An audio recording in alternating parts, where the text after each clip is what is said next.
démarrer. Donc, on est aujourd'hui le 10 Adar et donc à partir d'hier déjà, on a commencé l'étude du 32e chapitre du Tanya, qui le 32e chapitre, c'est la Gematria Lev. Lev en hébreu, ça veut dire le cœur. Et on peut dire aussi que c'est aussi le cœur du Tanya. Et la notion de cœur, c'est l'amour du prochain, dans lequel on va définir comment est-ce qu'un juif doit aimer son prochain. Qu'est-ce que ça veut dire cette notion d'aimer son prochain? Alors au chapitre précédent, le Tanya avait expliqué que la joie doit être recherchée après que le bilan spirituel a été effectué et a provoqué donc un sentiment d'amertume et de repentir du cœur, d'accord? Donc il faut maintenant réfléchir au fait que quel que soit l'état spirituel du corps et de l'âme animale, une âme divine demeure bien évidemment en soi une parcelle de Dieu absolument. Donc cette âme qui est en situation d'exil doit inspirer chez nous donc une immense pitié et donc par la Torah et par les commandements, eh bien on va tout faire pour pouvoir œuvrer de manière très très intense à sa délivrance afin de la ramener à sa source première qui est donc d'être auprès de Dieu comme elle était. Et à ce moment-là, de cela va jaillir automatiquement la joie du retour qui va être un retour libérateur de cette neshama. Et d'autre part, quant à la conscience qui est restée entière de la bassesse du corps, pardon, et de l'âme animale, eh bien, cette bassesse du corps et de l'âme animale n'assombrira pas cette joie sera infiniment plus chère à nos yeux parce que il s'agit de la véritable joie, celle de l'âme divine. Admorazaken commence maintenant à nous expliquer ce Tanya.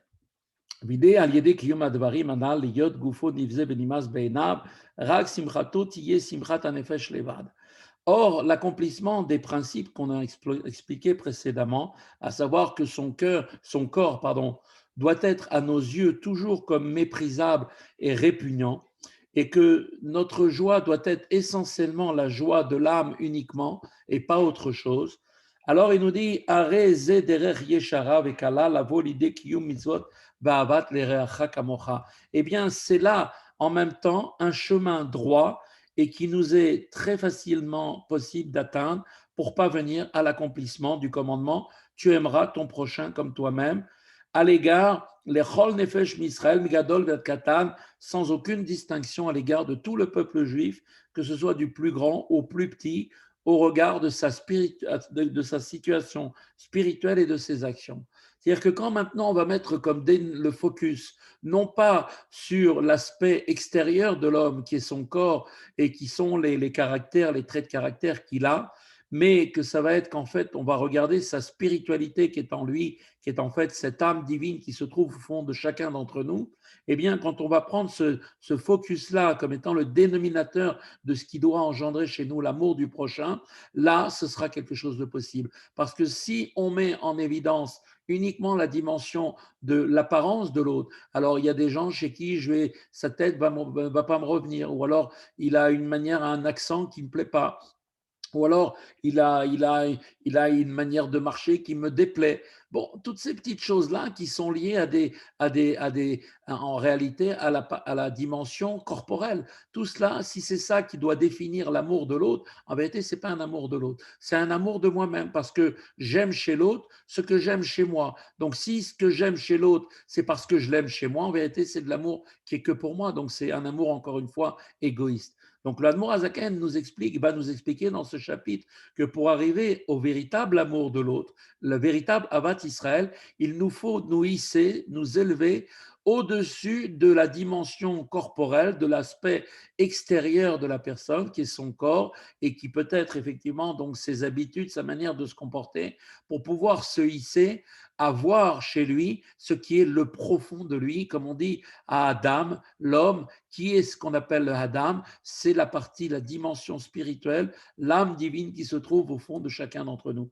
Et c'est seulement qu'à partir de ce moment-là qu'on va pouvoir commencer vraiment à aimer son prochain comme nous-mêmes, sachant que lui-même a une âme divine, que moi aussi j'ai une âme divine, et que tous ensemble, nous sommes les seuls, et nous sommes véritablement des frères, parce que nous émanons tous de la même source spirituelle qui est en fait au niveau de l'essence de Dieu. Qui me'achar shegufo nimaz metuav eslo. Et donc, comme dit l'Admor Zaken, puisque le corps est pour lui un objet de dégoût et de répugnance, donc,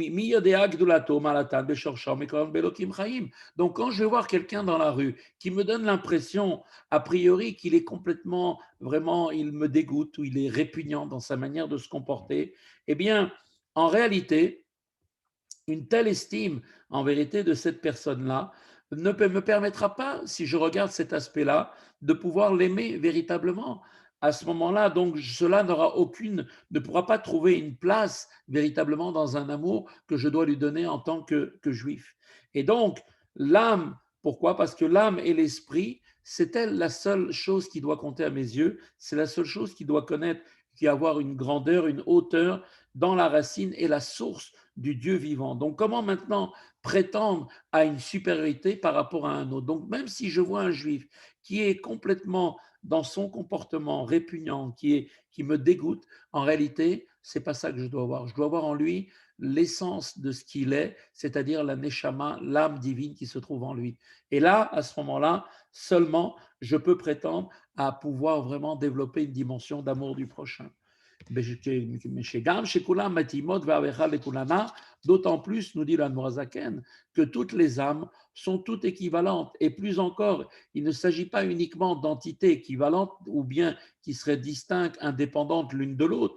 On pourrait dire, bon, elles se ressemblent les unes avec les autres. Non, en vérité, elles viennent tous de la même source qui est en fait, elles ont un seul Père pour elles toutes, c'est-à-dire que toutes les âmes partageant une même source et ne formant forcément donc quand c'est qu'une seule chose en celle-ci. En vérité, chacun d'entre nous est un morceau de l'âme générale de laquelle nous émanons tous. Donc quand j'aime l'autre, en réalité, je m'aime moi-même. C'est moi-même que j'aime parce que lui, il a en lui ce que moi j'ai aussi au fond de moi.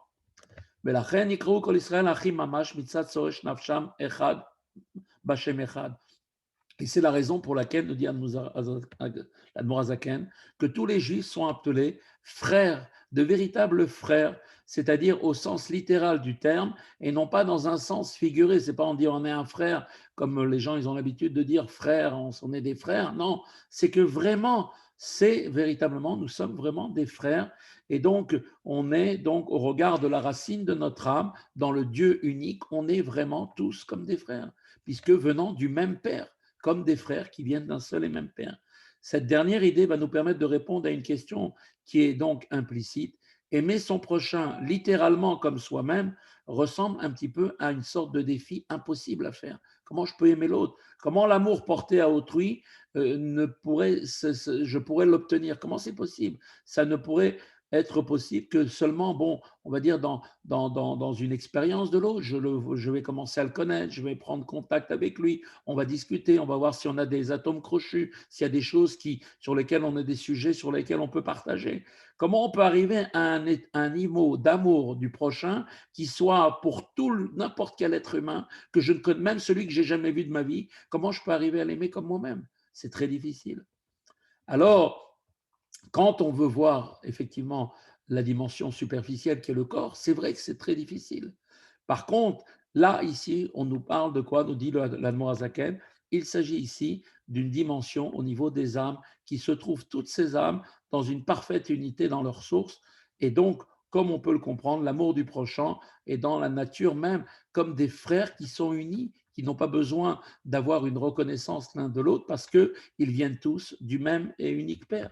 Rak chez Goufam Mecholakim, mais ce sont seulement les corps qui sont différents. La reine Aosim Goufo Ikar Venasham Tfela, Ieshar Liot Ahava Varva Amiti Benehem Ela Teluya Bedavar Lebana.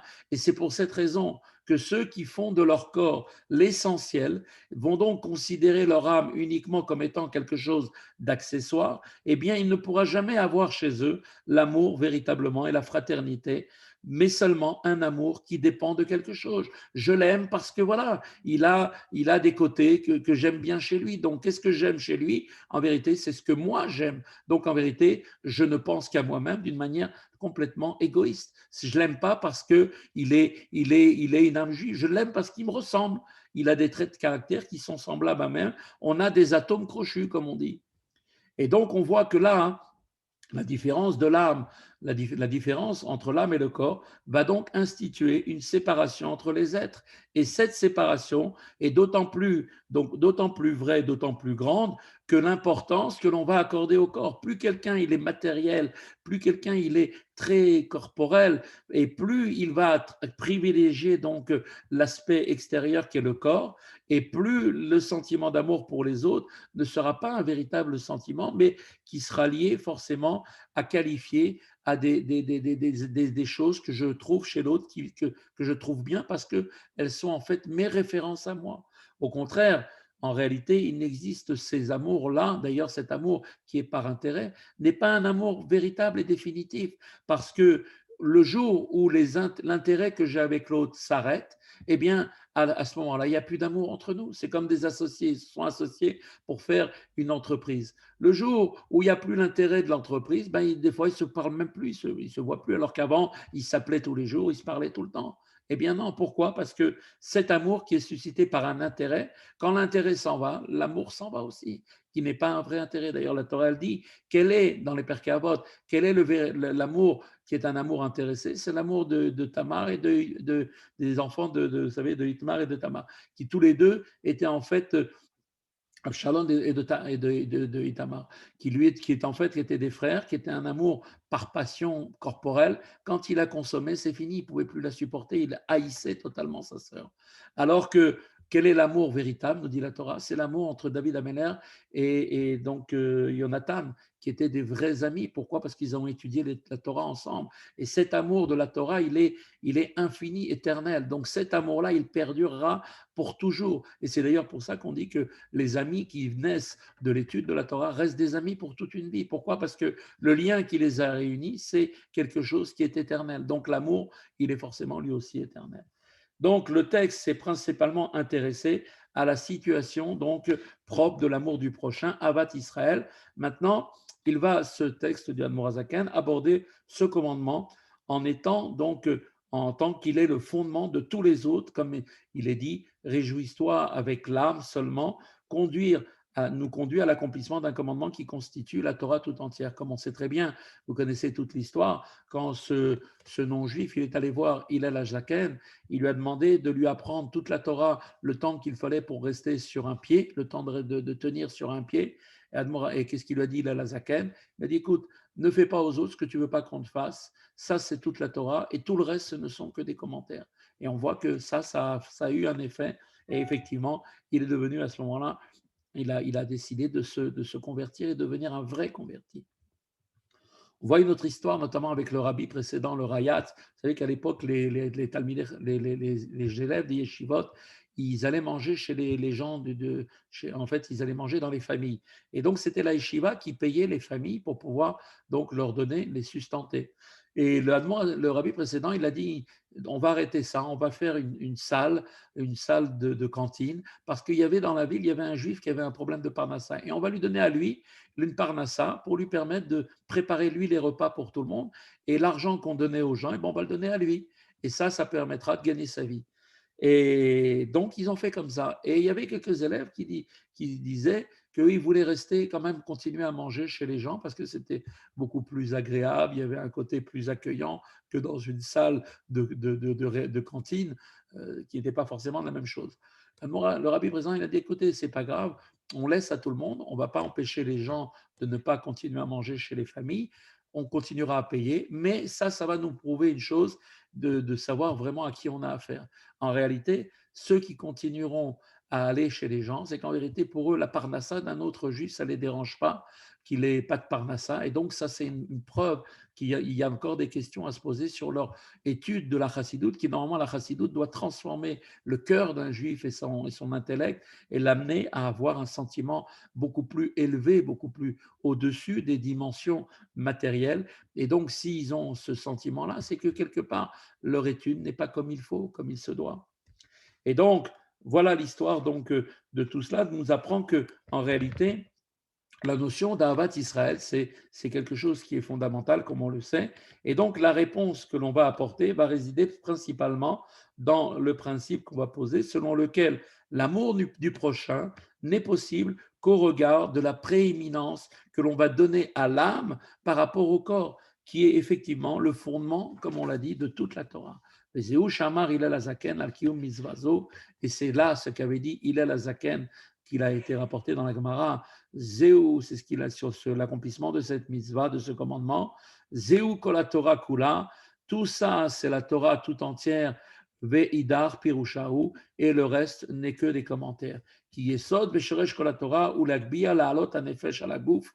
Et donc, car le fondement de toute la Torah, pourquoi est-elle venue, cette Torah? Eh bien, la Torah est le fondement et la source, donc, pour nous permettre de hisser et d'élever l'âme très, très haut au-dessus du corps, jusqu'à la racine de la source de tous les mondes qui est Akadosh Baruch Hu. Et c'est aussi d'attirer la lumière infinie de Dieu dans la communauté d'Israël, comme tout cela sera expliqué un peu plus loin dans le chapitre 41. Ce qui signifie donc en fait attirer donc effectivement la lumière infinie dans la communauté et donc qui provient de la source des âmes de tout Israël. Daïnu, Bemakom, Neshamot Kol Israël, et Echad Be'echad Davka, de sorte que grâce à cela, eh bien, il y ait une dimension de un, le Echad exclusivement, c'est-à-dire que celui qui réside dans la communauté d'Israël, cela n'est possible que lorsque l'on ne fait que un. Quand est-ce que Dieu réside parmi nous? C'est quand on est uni, quand il y a la notion d'unité, car sinon il ne peut y avoir la présence de Dieu parmi nous. Et donc Dieu ne réside pas, que Dieu préserve, quand il y a une notion de division entre les personnes. Car il est rapporté comme ça dans le Zohar que Dieu ne réside pas dans un endroit qui est un endroit défectueux, c'est-à-dire où il y a une absence de parfaite unité. C'est la bénédiction, c'est pour ça qu'on dit que toute la bénédiction, elle vient de l'unité qu'il y a entre les Juifs. Comme il est dit, comme on le dit dans nos prières tous les matins, dans la Hamida, bénis-nous notre Père, tous comme un, avec la lumière de ta face. Autrement dit, effectivement, quand est-ce qu'une telle bénédiction est possible? Lorsque tous les Juifs se trouvent unis, tous comme un, comme cela est expliqué longuement par ailleurs. Il ressort maintenant de tout ce qu'on vient de dire que le commandement d'aimer son prochain porte sur chaque juif, sans aucune distinction, dès lors qu'il va se fondre sur le principe d'unité entre les âmes d'Israël et que chaque juif possède effectivement une âme divine, alors il ne peut plus y avoir aucune différence, il ne peut y avoir aucune possibilité de faire une différence. Cependant, il y a un passage du Talmud qui, lui, va s'inscrire en contradiction avec ce passage, avec ce principe, et c'est là le cours d'aujourd'hui. Uma Shekatou Begmara, ce qui est rapporté dans la Gemara, qui a l'air de poser problème à ce qu'on vient de dire, nous dit, c'est marqué que chez Roé Chavero Bechet, quand quelqu'un est en train de voir, la Gemara nous dit là-bas, c'est dans la Gemara Psachim, il a rapporté que si quelqu'un voit son ami qui a fauté, eh bien, il a le devoir, d'accord, misval et sonoroto, il a l'obligation, il a le devoir de le haïr. Et Gam l'omer les rabots, chez Isanehu, et il a aussi le devoir de le faire savoir à son maître pour que son maître aussi le déteste aussi. Alors, outre bien sûr l'absence d'amour à l'égard du pécheur, il s'agit bien effectivement d'un sentiment de haine qui doit lui être témoigné. Donc maintenant, comment est-ce qu'on peut concilier maintenant cet enseignement-là avec ce qu'on vient de dire précédemment, qu'on doit aimer n'importe quel juif, quel qu'il soit, sans que jamais je l'ai vu, même quelqu'un que je ne connais pas, c'est la première fois que je le vois, je dois l'aimer comme si c'est mon frère. Donc comment maintenant on me dit, si tu vois quelqu'un qui fait des péchés, alors tu dois le haïr? Alors c'est contradictoire. Aïnou, non, précisément, on nous dit tout de suite, la Noazaken, cela fait référence, Bechavero, Betorah ou Mitzvot. On parle uniquement de celui qui est son ami, ça veut dire qui est son pareil, qui est exactement comme lui dans l'étude de la Torah et dans l'observance des Mitzvot. En d'autres termes, le pécheur dont on parle ici dans le Talmud, on parle d'un érudit de la Torah qui lui-même a manqué à son obligation. C'est-à-dire, c'est quelqu'un qui connaît, c'est quelqu'un qui sait ce qu'il faut faire. Et quand même, il n'a pas fait. En l'occurrence, sa faute est beaucoup plus grave car maintenant, lui, cette personne, sait pertinemment ce qu'il faut ou ne pas faire, ou faire ou ne pas faire. Car la faute d'un érudit, même si c'est juste une erreur due à sa compréhension, eh bien, elle lui est comptée comme une faute délibérée. Comme c'est connu que nul n'est censé ignorer la loi. Lui, il a la capacité d'étudier, il n'étudie pas, il fait une erreur, on ne peut pas dire qu'il n'a pas fait exprès. Il avait la possibilité d'ouvrir un livre, le Shulchan Aruch, il ne l'a pas fait. Et là aussi, le fait que la faute soit plus sévèrement regardée ne suffit pas à le haïr. Là encore, comment tu peux me dire au point de le haïr? Ok, il a fait un péché, mais pourquoi arriver à ça? Encore faudrait-il l'avoir au préalable réprimandé. Alors seulement si je lui ai dit plusieurs fois, ne fais pas ça, c'est interdit, et que je lui explique, et que malgré tout il continue, là peut-être on pourra dire effectivement il faudra le haïr. Et comme le dit tout de suite le verset, il faut qu'au préalable, il est déjà établi, accompli à son égard le devoir de tu réprimanderas ton prochain. Le terme amitecha, décomposé d'ailleurs par ailleurs dans le Talmud en deux mots, am sheitecha, ça veut dire, ça signifie aussi celui qui est pareil à toi dans la Torah et dans les mitzvot. C'est-à-dire, on n'a pas le droit de venir réprimander des gens comme ça qui sont des gens qui n'ont rien à voir avec soi-même. Nous-mêmes, nous sommes, Baruch Hashem, des gens qui ont la chance d'avoir connu ce que c'est Torah Mitzvot, on sait ce que c'est Shabbat, on sait ce que c'est les Mitzvot. On n'a pas le droit de venir réprimander quelqu'un qui, lui, ne sait pas. Donc, celui qui n'est pas de notre niveau n'a pas le droit de le remettre en place. Et même si quelqu'un est d'un niveau de gens religieux, si ce n'est pas ton ami, tu n'as pas le droit non plus de le réprimander. Tu ne peux réprimander que celui qui est ton ami, c'est-à-dire celui qui écoute ce que tu vas lui dire.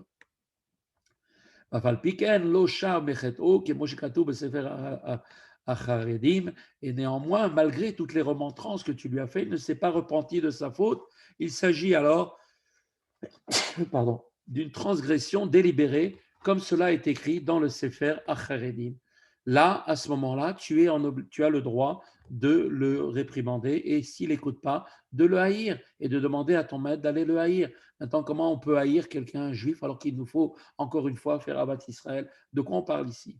Donc, bien sûr, tout de suite, nous précise l'Admorazaken, celui qui n'est pas son ami, Eino Mekura Vetzlo, qui veut dire qui est quoi son ami, qui n'est pas son pareil comme lui dans la Torah et les Mitzvot, eh bien, on ne saurait lui vouer la haine réservée qui a commis une faute délibérément, puisque les transgressions délibérées et d'une personne ignorante sont considérées comme des fautes involontaires, dès lors qu'il n'est pas lui-même conscient de la gravité de la faute. Et donc, il n'est pas non plus ni proche de lui. Et donc, ce que je veux lui dire ne va certainement peut-être pas, même pas l'influencer, parce que de quel droit toi tu viens, je ne te connais pas, tu viens, tu me fais des réprimandes, pourquoi je t'écouterais? Qui tu es pour me donner me faire des réprimandes? Alze Amar Hillel Azaken. Et tout de suite, nous dire Admorazaken, sur ça, Hillel Azaken a dit la chose suivante. Hillel l'Ancien a dit à ce sujet, comme c'est marqué dans les Perkei Avot, Eve mitalmidav shel Aaron, soyez parmi les disciples de Aaron. Qu'est-ce qu'il avait comme qualité, Aaron? Oev Shalom, il aimait la paix. Et Oev et Aberiot, ou Mikarban le Torah, il aimait les créatures et les rapprochait de la Torah. On voyait de Aaron à Cohen le comportement que l'on doit avoir dans Abat Israël. Il était, lui, le champion de Abat Israël. C'est-à-dire que comment ça se passait quand Aaron, il voyait des gens dans la rue, il leur faisait un grand sourire. Et tant Aaron à Cohen que tout le monde respectait, tout le monde honorait. Un sourire de Aaron à Cohen pour n'importe quel juif révèle chez le juif un sentiment de honte. Après, le lendemain, il se dit comment moi je vais continuer à être comme je suis alors que Aaron à Cohen, il va me voir, il va encore me sourire, il m'accueille bien et moi je me comporte mal. Ça va l'entraîner à faire quelque chose, à se modifier. Et qu'est-ce qu'on nous dit là-bas dans le verset? C'est qu'il aimait même ceux qui étaient des créatures. Qu'est-ce que ça veut dire ça, les créatures? Eh bien, des fois, il y a des juifs qui n'ont même plus la qualité d'être la seule et unique chose qu'ils ont de positif chez eux, c'est qu'ils sont des créatures de Dieu. C'est ce qui est la seule valeur qui est en eux. Eh bien, rien que pour ça, par le fait qu'ils sont des créatures de Dieu, lui, il a la Zakel, Aaron à Cohen, il les aimait. Et le terme créature, comme on vient de dire, veut ici signifier que même ceux qui sont loin de la Torah de Dieu, et qui sont pour cela qualifiés de simples créatures, leur seule qualité étant d'avoir été créés par Dieu, même semblables, de semblables êtres créés, eh bien, et doivent être tirés avec les puissantes cordes de l'amour. צריך להמשכם בחבלי אבותות אהבה. וכולי היי, ואולי יוכל לקרבן לתורה ועבודת השם, et tout cela fait pourra peut-être les rapprocher de la Torah et du service de Dieu. Et c'est tout le comportement de ce que les maîtres de Chabad ont enseigné, nous ont enseigné, d'aller vers les autres toujours avec un sourire et en ayant toujours une bonne intention, une bonne manière de parler avec les autres, parce que c'est par les cordes de l'amour que l'on attrape les autres, c'est pas avec des reproches ni à commencer à leur faire la morale. Sinon, si on ne fait pas comme ça, eh bien, on n'est pas en train de faire Avat Israël. Donc maintenant, même quand bien même on va vers l'autre et qu'on s'est bien comporté vis-à-vis de lui, on a fait Avat Israël, on lui a parlé correctement, avec gentillesse et tout, et que l'autre il continue et que ça n'a pas eu un effet, peu importe, c'est pas grave, parce que de toute façon, on n'aura pas perdu la récompense qui est d'aimer son prochain comme soi-même, l'amour porté à autrui, et donc tous les efforts que l'on a entrepris pour le rapprocher de Dieu constituent en soi l'accomplissement de ce commandement. Quand tu es en train de sourire à un autre, de l'aider, d'essayer d'être attentif à ses problèmes, d'essayer de l'aider, là même, tu es en train de faire le commandement, tu accomplis le commandement de la mitzvah positive d'aimer ton prochain comme toi-même. Et de même, ceux qui sont proches de soi, et que l'on a déjà réprimandé pour leur mauvaise conduite, mais qui ne se sont pas repentis pour autant pour leur faute, eh bien, il est, comme on l'a dit, on a un devoir de les haïr. Donc cela, quand on a dit de les haïr, maintenant on va voir la réponse. On ne parle pas de les haïr, en fait, de Chazvé Shalom qui viendrait en contradiction avec le principe d'aimer son prochain comme soi-même. On a aussi le devoir de les aimer. Mais comment, à l'égard d'une seule et même personne, des sentiments d'amour et de haine peuvent-ils cohabiter? A priori, je dois l'aimer, mais aussi je dois le haïr. Comment ces deux choses qui vont ensemble? Alors, expliquer ici que ces deux sentiments résultent de deux causes différentes et qui ne sont pas du tout incompatibles. En vérité, ces deux sentiments, l'amour du prochain, on parle de son ami là ici, de celui qui est proche de toi, qui est comme toi, dans ton niveau à toi, exactement comme toi. Alors c'est marqué que la notion de le haïr, qu'est-ce qu'on est en train de haïr chez lui? C'est pas lui qu'on est en train de haïr, c'est le mal qui se trouve en lui. D'accord? Quand je haïs l'autre, c'est pas la personne elle-même que je suis en train de haïr, c'est son mauvais comportement. Comme on dit, comme il dit David Ameller, que Dieu il demande à Dieu de détruire toutes les fautes. Il ne demande pas de détruire les pécheurs, les fauteurs, ceux qui font des péchés. Il ne demande pas de les détruire eux. Il demande de détruire le péché, c'est-à-dire le mauvais comportement, et automatiquement, comme dit David Ameller, il n'y aura plus de pécheurs, il n'y aura plus de fautes. Et donc, je dois aussi aimer la notion d'amour, cette notion du bien qui se trouve caché en eux, qui est donc cette dimension de l'âme divine qui se trouve en lui. Et c'est ça même qui lui donne la vie de ce qui lui donne la vie de son âme divine. Donc tous les deux, l'amour et la haine sont complètement vrais. La haine au regard du mal qui est en eux, et aussi l'amour au regard du bien qui existe en chacun d'eux, qui est enfoui en eux, c'est-à-dire cette étincelle divine qui est à l'intérieur d'eux, qui anime leur âme divine. Cette étincelle divine présente même chez les plus grands pécheurs est simplement quelque chose qui est dissimulé. Donc confronté maintenant à cette dualité des sentiments de haine et d'amour, quel sentiment doit-on éprouver? Quelle attitude adopter maintenant envers l'individu concret qui en est un tout? Alors, le texte va maintenant nous préciser que la relation avec les autres doit être toujours empreinte d'amour. La compassion éveillée à son égard permettra à l'amour de prendre le dessus dans la relation qui sera instaurée avec l'autre. Ainsi, devant l'opportunité de lui rendre service, alors on accédera à sa demande, car elle concerne l'individu dans son ensemble, alors que la haine, cette haine, ne pourrait être nourrie que l'on peut nourrir le concernant, viserait uniquement au mal, le mal qu'il renferme en lui, qui est en fait ce mauvais penchant, qui n'est pas de sa faute, parce qu'il est très fort chez lui. Et donc, automatiquement, c'est le mal qui est en lui qu'on va avoir en haine et non pas la personne elle-même. Et ça c'est quelque chose, c'est une base fondamentale qu'il ne faut jamais, jamais, jamais perdre de vue. C'est que l'autre qui est en face de nous, il est comme nous, c'est nous. En vérité, cette parcelle de Dieu qui est en lui, c'est le moi-même qui se trouve dans l'autre. Et ça, c'est quelque chose que je dois travailler sur moi-même pour arriver à ressentir cette dimension-là. Et c'est comme ça que je dois aborder les autres. Et donc, il appartient à nous-mêmes aussi d'éveiller la compassion de notre cœur sur l'âme divine du pécheur. Comme c'est marqué que, on sait très bien que dans la Torah, il y a la notion de l'amour et il y a la notion de la hava, c'est-à-dire l'amour, et il y a la dimension donc de la sphira de Gvura qui est la sévérité. Alors c'est vrai que quand on va juger les gens, soit uniquement par rapport au mérite au moment du tribunal, alors on va dire, alors oui, je l'aime parce qu'il fait ce qu'il faut et je dois le punir parce qu'il n'a pas fait ce qu'il faut. Mais il existe une autre sphira, une autre dimension qui est différente, qui est ce qu'on appelle la miséricorde. Et qu'est-ce qui doit être mis en avant chez nous? C'est la miséricorde. Qu'est-ce que c'est la miséricorde? Ça veut dire, oui, je suis conscient qu'il a fauté, mais quand même, je vais avoir de la pitié pour lui et je vais quand même l'aimer. C'est ça la notion de miséricorde, c'est-à-dire aller au-delà de la notion de justice, de la notion du digne, de la sévérité implacable, pour aller au-delà.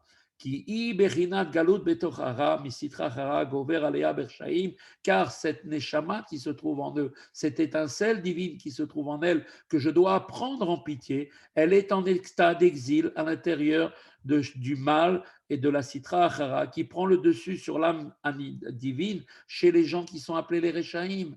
D'accord. Et d'ailleurs, c'est quelque chose qu'il faut faire très attention de jamais dire, par exemple, à des enfants, un exemple, toi, tu es un enfant méchant. De dire des choses là, c'est pas bien du tout. Parce que quand tu dis ça à un enfant, l'enfant, il perd définitivement courage, puisque toi, tu l'as classifié comme étant un mauvais enfant. Alors, puisque je suis mauvais, ben, je vais aller à fond dans ce domaine. Rien ne va m'empêcher d'y aller. Par contre, si tu lui dis, non, je n'aime, toi, tu es un bon enfant et je suis désolé de voir que tu laisses le mauvais côté chez toi, tu laisses les mauvais sentiments prendre le dessus chez toi. Donc toi, tu n'es pas mauvais, tu es quelqu'un de bien, mais tu te comportes mal. C'est ton comportement qui est pas bon. À ce moment-là, la personne et l'enfant se dit, puisque je suis bien, alors je peux effectivement me modifier. Et donc, qu'est-ce qu'on voit? Que la compassion, la compassion va donc effacer la haine et va donc éveiller l'amour, comme on le sait, comme cela est marqué dans la Torah, les Yaakov, Asher Pada Abraham, Yaakov qui a racheté Abraham. Au plan spirituel, qu'est-ce que ça veut dire? Quand la tribu d'amour qui est représentée par Abraham, qui était lui-même la sphira de chesed et de bonté personnifiée par Abraham, quand cet amour-là est voilé, il est caché, sa seule manière de le libérer peut être accomplie uniquement par la tribu de compassion qui est Tiferet, la sphira de Tiferet, et Yaakov qui est personnifie donc cette attribut de compassion, comme cela est expliqué. La compassion efface la haine et va éveiller l'amour au contraire. Et comme on raconte d'ailleurs que quand Abraham a été jeté dans la fournaise, vous savez, dans Ur-Kasdim, alors il y avait à ce moment-là, il y avait la tribu de justice qui disait non, il faut qu'il soit brûlé. Et qu'est-ce qu'on a dit à ce moment-là? Non, c'est pas possible, car de Abraham va sortir Yitzhak, va sortir Yaakov. Et Yaakov, c'est lui qui va donner naissance à tout le peuple juif. Donc par le mérite de Yaakov, alors on a sauvé Abraham. Ça aussi, pour nous dire que quand Abraham, il est dans une situation de difficulté, c'est-à-dire quand l'amour chez nous se trouve dans une situation de difficulté parce qu'on a du mal à pouvoir aimer l'autre comme on le devrait, alors on doit faire intervenir qui? On doit faire intervenir le niveau de Yaakov, qui est la compassion qui se trouve en nous, la pitié de l'autre. Et à ce moment, la pitié va, à ce moment-là, effacer la haine et va réveiller l'amour que l'on doit avoir pour l'autre. Velo amar David Amelech alav shalom, tachlit sina sinatim, gomer. Et quand le roi, est-ce que le roi David, chas shalom, que son âme repose en paix, a dit, il a dit lui-même, il a dit dans le Teilim 139, je les hais d'une haine absolue, sans le moindre sentiment à leur égard. quand il a dit David Ameller, comment c'est possible? David Ameller, c'était un tzaddik gamour, un tzaddik parfait. Comment il peut parler des juifs, des fauteurs, des gens qui sont des pécheurs, en disant je les hais de la haine la plus, d'une haine absolue? Et là, à la mini, va pirkorsim, shen laim chelek beloke Israël, kedeita begmara resh perek des têtes zaïm des Shabbat. En vérité, David Ameller, il ne parlait pas des pécheurs que nous on connaît, des gens qui font des péchés sans savoir parce qu'ils n'ont pas eu d'éducation dans ce sens, ou peut-être l'entourage, comme on avait expliqué, dans lequel ils évoluent, ne les amène qu'à faire des péchés parce qu'ils n'ont autour d'eux que des gens qui sont attirés vers les choses matérielles et qui cèdent constamment à leur pulsion animale. On ne parlait pas de ça. Il parle de quoi là-bas, David Ameller? Il parle des gens qu'on appelle les apicorsim. Ce sont des hérétiques. Des hérétiques, ça veut dire c'est des gens qui connaissent Dieu, qui savent exactement, ils ont étudié, qui connaissent parfaitement tous les détails dans le judaïsme et qu'est-ce qu'ils font? Ils dédaignent complètement ça et ils disent qu'il n'y a pas de Dieu. Comme dit le Talmud au début du chapitre 16 de la Gemara du traité Shabbat. Et comme ces derniers n'ont pas, donc eux-mêmes n'ont pas de part dans le Dieu d'Israël, l'amour fraternel qui unit les âmes au regard de leur source divine commune n'a plus lieu d'être à l'égard de ces gens-là. Aujourd'hui, ça n'existe plus des gens comme ça. Des gens qui connaissent toute la Torah et qui font exprès de faire des péchés, ça n'existe plus aujourd'hui. Les gens qui pêchent aujourd'hui, c'est tous des gens, à quelque niveau qu'ils soient, des gens qui pêchent par inadvertance et par manque de connaissance. En revanche, le pêcheur dont on parle chez nous ici, qui n'appartient pas à cette catégorie restrictivement définie, eh bien, ne saurait susciter chez nous cette haine entière, car en tout état de cause, notre devoir vis-à-vis de lui demeure donc d'avoir un amour du prochain parce que en lui brille cette étincelle divine qui se trouve enfouie dans cette âme animale, dans ce corps qui le tire toujours vers le bas parce que son environnement et son éducation a fait qu'il est dans cette situation et qu'avec l'aide de Dieu, par notre amour, on va lui faire prendre conscience qu'il est quelqu'un de bien, quelqu'un de positif. Et quand on parle à des gens en positif, alors on dévoile chez eux le positif. Voilà, c'est la